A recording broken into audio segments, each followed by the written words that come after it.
magtatapos at magkakaroon ng apo ako sa kanila. Ayaw kong mapariwara ang kinabukasan nila. Tama no? Palagpagan na rin. Ano pangalan mo ate? JM Vlogs mo, kailan pa tayo magsasalita kung wala na, lugmok na ang Pilipinas, na alam naman natin na ang talagang administrasyon na to walang ginagawa para sa taong bayan. Ang kanilang pinaglilingkuran ay ang mga oligarko na mayayaman negosyante, mga ewan ko, gusto ko magbura talaga. Murahin mo na! Murahin mo na! Murahin mo na! Bagsakan!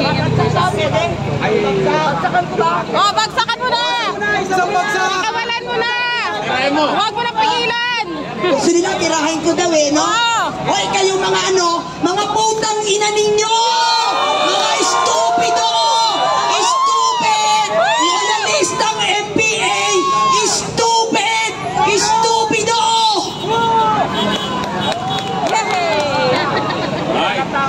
Ano komento mo kay Franz Castro? Ano masabi mo kay Franz Castro? Ano masabi mo kay Franz Castro? Franz Castro, ano masabi mo? Si Franz Castro, convicted yun. Hindi na natin kailangan pang sabihan kung ano siya. Talagang convicted. Iyan ang kanilang trabaho na magmanipula ng mga kabataan na dadaling sa bundok. Tapos, ang mga isipan at ang puso ng damdamin ng kabataan, lalasunin nila at sasabihin sa kabataan, sa magulang nila na ako ay ipinanganak mo lang, hindi ko kayo magulang. Yan ang ina-agitate nila sa mga kabataang MPA. Alright, maraming salamat po at syempre po, kay gusto nyo po marinig ang taga Manila Times, kay isang profesor, walang iba kundi si Ma'am Malu ng Manila Times. Ito po, para marinig po natin ang kanya sa loobin. Ma'am Malu, ang ating profesor. Magandang gabi po sa inyo, Ma'am Malu. Magandang gabi po sa inyong lahat. Isang mapagpalaban na gabi. Ako ay natutuwa na kung andito, nanggaling ho ako sa batasan, tinitingnan ko yung crowd ng support. Sana ho, wala kami nakita nung una, tapos sinabi nung kasamahan ko, yun yung nakaitim na t-shirts. So natutuwa ho ako, nandito kayo. Natutuwa ho ako na magkakasama tayo. Nagpapasalamat ako dun sa grupo ng DDS, sa grupo ng Labor, si Conchal Rani. Marami pong salamat sa pagtulong nyo na iset up ito. Maraming salamat sa mga taong nandun sa kabilang side. Bakit po tayo naandito? Naandito tayo sa sobrang abuso. Sobra-sobra ng abuso, sobrang-sobra ng persecution, sobra-sobra na ho ang injustice. Hindi ho patas ang laban. Bakit ho? Hindi lang naman ho si Vice Presidente Sara Duterte ang may confidential and intelligence fund. Bakit hindi buksan ang lahat na confidential and intelligence fund para magkaalam-alam ho?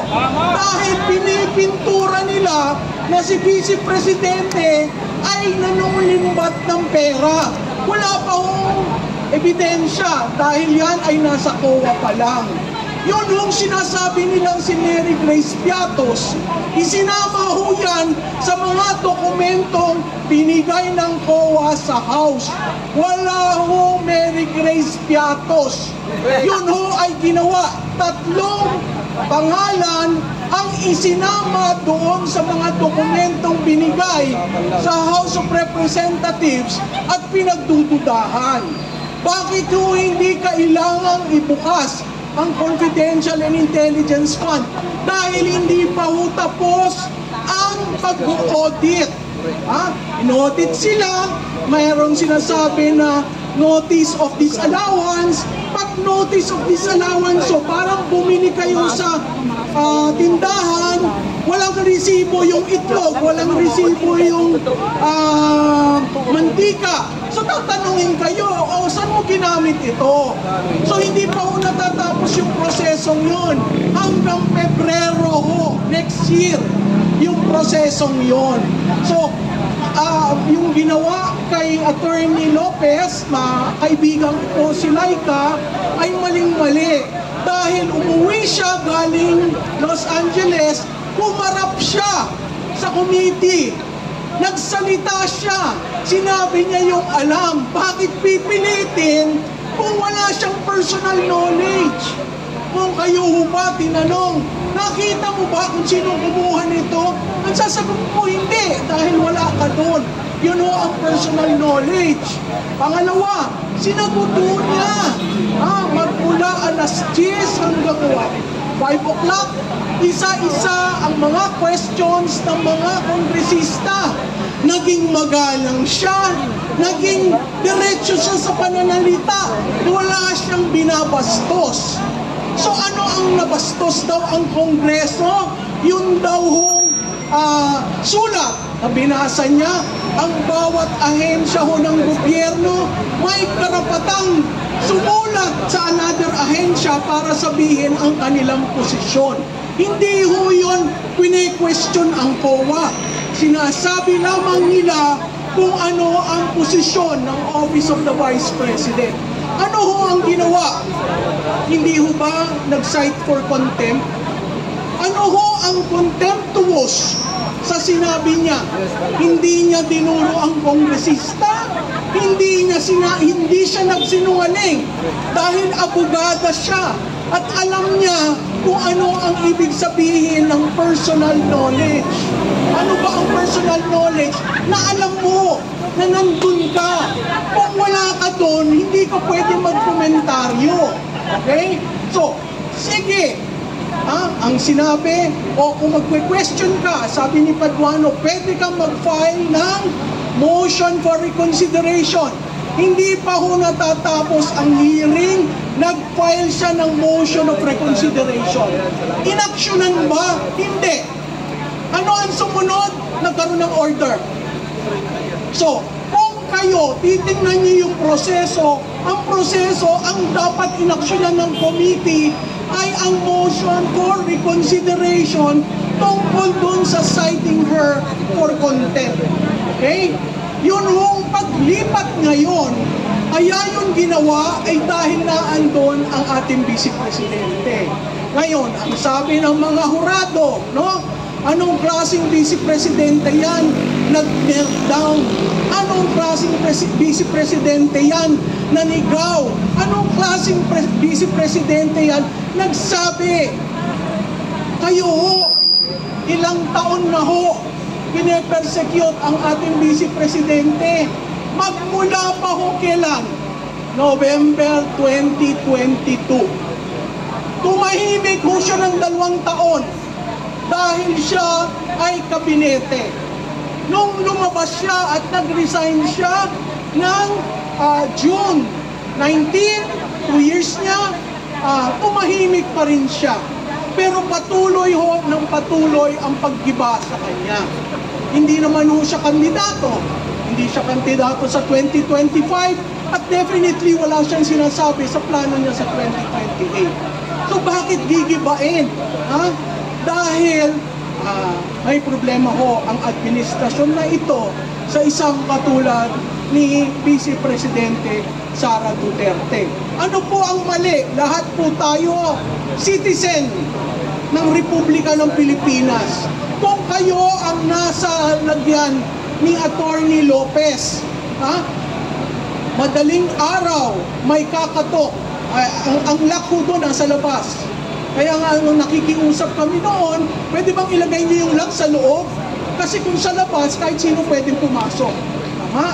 So, ang nangyari po doon, may biglang pumasok, may order daw to transfer. Bakit po ililipat si Attorney Lopez sa Women's Correctional? Siya ho ba ay akusada?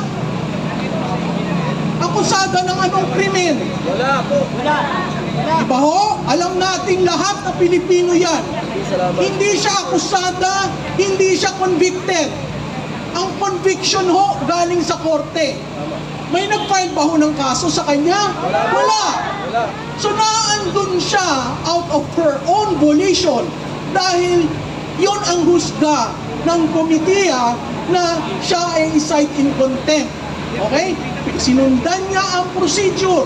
Mag-file ka ng MR, nag-file ng MR, hindi tinugunan ni Chairman Chua at ng kanyang komitiya.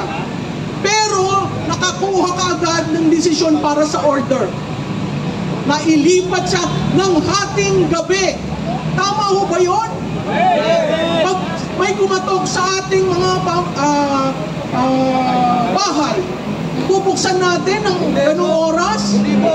Oh, so ano ang pagkakaiba ni Attorney Lopez sa ating ordinaryong citizen? Tayo ho ordinaryo, hindi tayo abogado. Wala na ho bang paggalang ang House of Representatives sa isang abogada? Kung wala silang paggalang kay Attorney Lopez, ano ang paggalang na ating makakamit mula sa kanila? So nakikita nyo, hindi ho patas ang laban.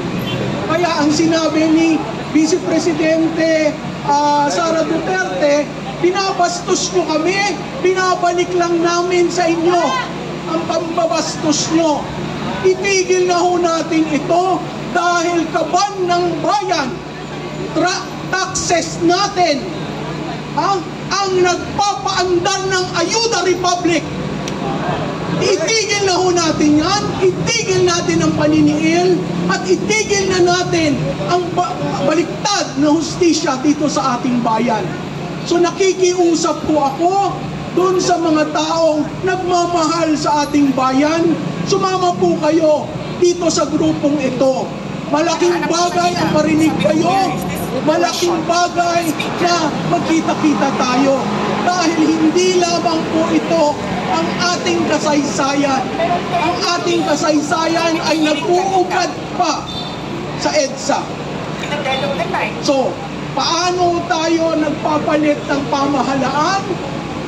Galing ho sa taong bayan ang lakas ng pamahalaan. Galing sa ang lakas ng republika ay galing sa bawat isa sa atin. So ako po'y nagpapasalamat, dumaan lamang po ako para makita ko may mga tao at napilitan akong bumaba. Hindi ako usually nagsasalita sa ganito, pero dahil nandito kayo, malaking bagay na makisama ako sa inyo. Maraming pong salamat sa inyo. Maraming salamat po kay Ma'am Malu, isang profesor at isa po siyang tagasulat po ng sa Manila Times. At syempre po, yung susunod po na magsasalita sa atin, isa pong engineer galing po sa Marikina.